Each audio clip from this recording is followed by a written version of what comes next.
అందరు నమస్కారం అండి. నేను మీ కూని అంకబాబు. ఈరోజు ఒక విభిన్నమైనటువంటి మహత్తరమైనటువంటి క్షేత్రాన్ని దర్శించబోతున్నాము.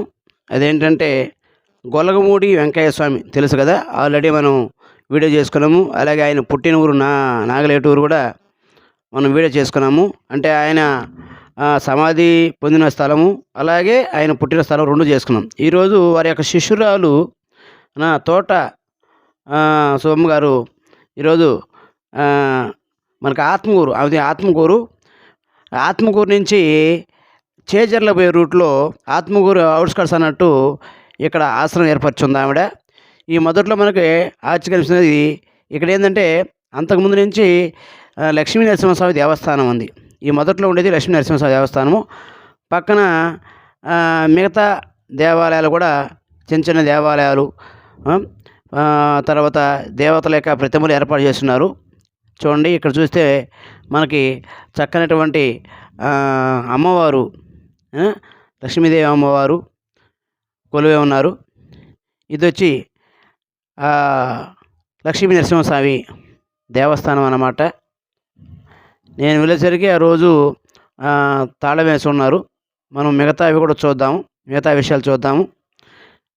అయితే ఈ యొక్క భగవాన్ వెంకయ్య స్వామి విషయానికి వస్తే మనము గత వీడియోలో చెప్పుకున్నట్లుగా చాలా మహిమాన్వితమైనటువంటి స్వామి వెంకయ్య స్వామి. నారాయణ మంత్రంతో వెలుగొందినటువంటి ఏమని చెప్పాలంటే దేవదూత ఇలాంటి వాళ్ళని మనం చూడకపోయినా మన పూర్వీకులు ఆయనతో ఉండి చూసి తరించారు. చాలా సంతోషం. ఇప్పుడు ఇక యోగి వేమన, ఎవరు యోగి వేమన గారు విగ్రహం. అంటే మనం ప్రాణంలోకి రాగానే వివిధ కళారూపాలు మనం చూడవచ్చు, వివిధ దేవతామూర్తులు మనం చూడవచ్చు. అవధూతలు చెప్పాలంటే అవధూతలు వీళ్ళంతా రాధాకృష్ణులు ఎంత మనోహరంగా ఉంది చూడండి, అద్భుతంగా ఉంది కదా. ఇక్కడ అన్నదానం కూడా జరుగుతుంటుందండి. ఇంకో విషయం, దీని పక్కనే ఇప్పుడు మన అసలు గుడి ఇది తర్వాత కట్టారండి, కానీ ఆ మొదటి నుంచి ఏర్పరచుకున్న ఆశ్రమం పక్కనే ఉంది, అది కూడా చూపిస్తాను. తర్వాత ఈ యొక్క ఆశ్రమం పక్కనే తిరునాళ్ళ తెప్ప అని చెప్పి ఒకటి ఉంది. అది కూడా మీకు గతంలో వీడియో చేసాను, చాలా అద్భుతంగా ఉంటుంది. కాశీనాయన వారి ఆశ్రమం అన్నమాట. అది ఇక్కడికి వచ్చినప్పుడు మనం ఇది చూడొచ్చు, అది చూడొచ్చు. ఈ రెండు కూడా పక్కపక్కనే ఉంటాయన్నమాట. ఆత్మకూరు అవుట్స్కట్స్లో చేజర్ల వేదారులో ఇది వెంకయ్య స్వామి ఆలయం. చూడండి, దివ్యమంగళ స్వరూపాన్ని వీక్షించండి. స్వామివారి ఆశీస్సులు మీకు కలగాలని కోరుకుంటున్నాను. చూద్దాము, లోపలికి వెళ్ళే ప్రయత్నం కూడా చేద్దాం. చూడండి, దగ్గర నుంచి చూపిస్తాను. శ్రీ భగవాన్ వెంకయ్య స్వామి, ఈయన యొక్క విశేషాలు పూర్వతరం మొత్తం కూడా నేను వీడియో చేస్తున్నానండి. ఆయన సమాధి పొందినటువంటి గొలగమూడికి వెళ్ళాను, అక్కడ విశేషాలు తెలియజేశాను. ఆయన పుట్టిన ఇంటికి వెళ్ళానండి. పుట్టి పెరిగినటువంటి నాగుల వెల్లటూరు అని చెప్పేసి నాగులేటూరు అంటారు. నాగుల వెల్లటూరు అంటే పొదలకూరు కలువాయి మధ్యలో, కలువాయి దగ్గరగా ఉంటుందన్నమాట. చూడవచ్చు, ఇది ఉత్సవ విగ్రహం అన్నమాట. స్వామివారి ఉత్సవ విగ్రహం పల్లకీ సేవకి వాడుతూ ఉంటారు. ఆలయం అయితే చాలా సింపుల్గా చాలా బాగుంది. వారు తన శిష్యుడిలో వాలినప్పుడు ఫోటో అది.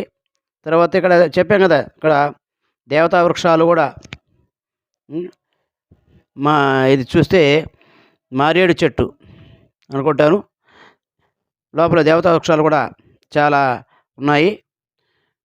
ఇక్కడికి ఉన్నంతసేపు స్వామి స్మరణే మనకి గుర్తొస్తూ ఉంటుంది.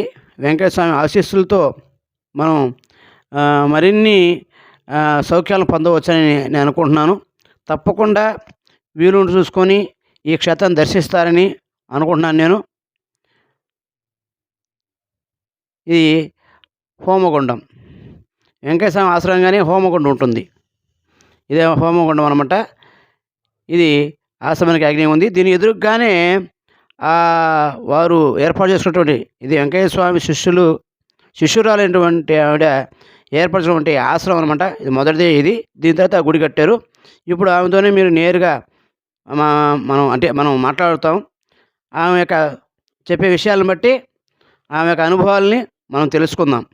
దాని ఎదురుగానే ఇక్కడ పరమేశ్వరుడు, నందీశ్వరుడు అన్నీ చిన్న చిన్నవే, కానీ ఉన్నంతసేపు ప్రశాంతంగా ఉంటుందండి వాతావరణం. ఎంత చక్కగా ఉంటుందంటే అంత హాయిగా ఉంటుంది. మనం ఒక దివ్యమైన క్షేత్రానికి వచ్చేటువంటి అనుభూతి ఖచ్చితంగా అయితే మనకు కలుగుతుంది. మనకు ఖచ్చితమైన అనుభూతి అయితే కలుగుతుంది. ఆ యొక్క స్వామివారి వెంకయ్య స్వామి దివ్యశక్తులు అనేది చాలామందికి తెలుసు, చాలా అనుభవపూర్వకంగా కూడా తెలుసు అన్నమాట. ఈ విశాలక్ష్మి మ్యాగజైన్లో వారి యొక్క మహిమల గురించి ప్రతి నెల వేస్తుంటారు. విశాలక్షి మాసపత్రికలో కూడా వేస్తుంటారు శ్రీ వెంకయ్య స్వామి యొక్క మహిమల గురించి. ఇప్పుడు మనం ఆమె యొక్క భక్తురాలు అంటే శిష్యురాలతో నేరుగా ఆయనతో ఉన్నటువంటి ఆ శిష్యురాలతో కలిసి మాట్లాడుకుందాం. నేను చాలా నా పేరు తోటలక్ష్మమ్మ, ఆత్మకూరు, నెల్లూరు జిల్లా ఆత్మకూరు. నా పేరు తోటలక్ష్మమ్మ. మా ఆయనకి ఆరోగ్యం బాగాలేకుండా చాలా దెబ్బతిని ఉన్నాము. మేము వెంకయ్య స్వామి కాడ గొలగముడిలో ఉంటే వెళ్ళిపోయినా నేను బిడ్డని ఇడిపించేసి. బాగా చూసుకున్నాడు, 10 రోజులు ఉన్నాను నేను స్వామి కాడ. అప్పుడు మా ఆయన బిడ్డని తీసుకొని ఎత్తుక్కుంటా వచ్చాడు. ఎత్తుక్కుంటా వచ్చిన తర్వాత నేను ఇంటికే రాకూడదు అనుకొని స్వామి దగ్గరే ఉన్నాం అనుకున్నా. ఆ స్వామి ఆ బిడ్డను చూసి వాళ్ళకి మళ్ళీ మారిపోయింది నా మనసు. అయ్యే అమ్మా అని బిడ్డ వచ్చిన పాట మళ్ళీ బిడ్డ కాడికి పోయినా. అప్పుడు స్వామి ఏమంటే పోమ్మా నువ్వు పో అన్నాడు. నేను పోను స్వామి, మా ఆయనకి బాగా ఇంట్లో సంసారం చేసుకుంటా. మా ఆయనకి బాగా అయిపోయింది, చాలా బాగా అయిపోయింది. నీకు బాధ్యత అయ్యేదాకా ఉంచుకుంటానన్నాడు. మా కూతురుకు పెళ్ళి, నా కూతురు 5 ఏళ్ళ అప్పుడు పోయానా, మళ్ళీ నా కూతురుకు పెళ్ళి అయ్యి 2 పిల్లకాయలు పుట్టి దాకా మా ఆయన ఉన్నాడు, బాగా చూసుకున్నాడు. మాకు అన్నీ కావాల్సినవన్నీ ఇచ్చాడు, చేలు ఇచ్చాడు, ఇల్లు ఇచ్చాడు, అన్నీ ఇచ్చాడు. మళ్ళీ ఆత్మకూరుకు వచ్చాడు. ఆత్మకూరుకు వచ్చి సుందరమదేవడం కాడున్నాడు. అందరేమంటే ఆయన ఎవరోనో పిచ్చి ఆయన ఎవరో యామాల సమయం అన్నారు. లేదమ్మా భగవంతుడు వెంకయ్య స్వామి అని అప్పటికప్పుడు ఆయనకు హోమగుండం కాడ మంటలేసి మన ఆయన రామచంద్రయ్య, రామయ్య, వెంకట సుబ్బయ్య, తొలిసవ్వ అందరు ఉన్నారు. వాళ్ళకి అన్నం వండి పెట్టి స్వామికి అమ్మలు కాసిచ్చి ఆ రాత్రి ఉంచుకొని ఆయన వేరే వాళ్ళు వస్తున్న పాట ఆయన వెళ్ళిపోయాడు. నేను అప్పుడు స్వామికి అమ్మలు కాసిచ్చాను. వాళ్ళందరికీ భోజనం చేసి పెరిగేసి భోజనం చేసి మినరల్ పచ్చడి చేసి పెట్టాను. లక్షణంగా తిన్నారు, అందరు పోయారు. నన్ను ఈరోజుకి కూడా నన్ను తిరణాలు తెప్పన అక్కడికే వస్తానంటే వద్దన్నాడు. నేను ఇంకెక్కడుండేను అంటే నువ్వు ఎక్కడైనా ఉందులే చూపిస్తానన్నాడు. నాకు ఇక్కడ తిరణాలు తెప్పన చూపించాడు. నేను ఇక్కడ సేవ చేసుకుంటా తెలుసుకున్నారుగా వివరాలు. ఇప్పుడు మరో విశిష్టత, ఈ ఆత్మకూరు దగ్గరే ఈ మహిమంతుడైనటువంటి ఆంజనేయ స్వామి విగ్రహం చాలా దాదాపు 50 అడుగులు పైగా ఉంటుందండి. చాలా పెద్ద మండపం ఏర్పాటు చేసిన కింద. విశేషం ఏంటంటే నేను తొలిసారిగా స్వామివారికి వాహనం ఒంటి అనే విషయం నాకు ఇక్కడే తెలిసిందండి. అది కూడా చాలా పెద్ద ఆకారంలో పెద్ద ఆకృతిలో ఏర్పాటు చేస్తున్నారు ఆ ఒంటి వాహనాన్ని కూడా. స్వామివారికి సాధారణంగా నేను ఎక్కడ గమనించలేదు, కానీ ఇక్కడ చూసిన తర్వాత చాలా దగ్గర నేను చూస్తున్నానండి. స్వామివారికి ఒంటి వాహనం విషయం అక్కడే తెలిసింది. ఇదేంటంటే నెల్లూరు నుంచి బద్వేల పోయే రూట్లో బాంబే హైవే అంటారు, అంటే ఆత్మూరు దగ్గర బైపాస్ దగ్గరే ఉంటుందన్నమాట ఈ యొక్క క్షేత్రం. మన ఆత్మూరుకి వచ్చినప్పుడు ఆ యొక్క తిరణాల తెప్ప, అలాగే వెంకయ్య స్వామి ఆశ్రమం శిష్యురాలది, వాటితో పాటు ఈ క్షేత్రం మనం చూడవచ్చు. అద్భుతంగా ఉంటుందండి, చాలా అద్భుతంగా ఉంటుంది. అసలు ఆడ నుంచి జై శ్రీరామ్ అనే మనం స్మరించకుండా ఉండలేం. జయ హనుమాన్ అంటూ ఈ క్షేత్రాన్ని దర్శించి ఆ స్వామివారి ఆశీస్సులు కూడా మీకు అంటే నా యొక్క వ్యూవర్స్కి, నా యొక్కటువంటి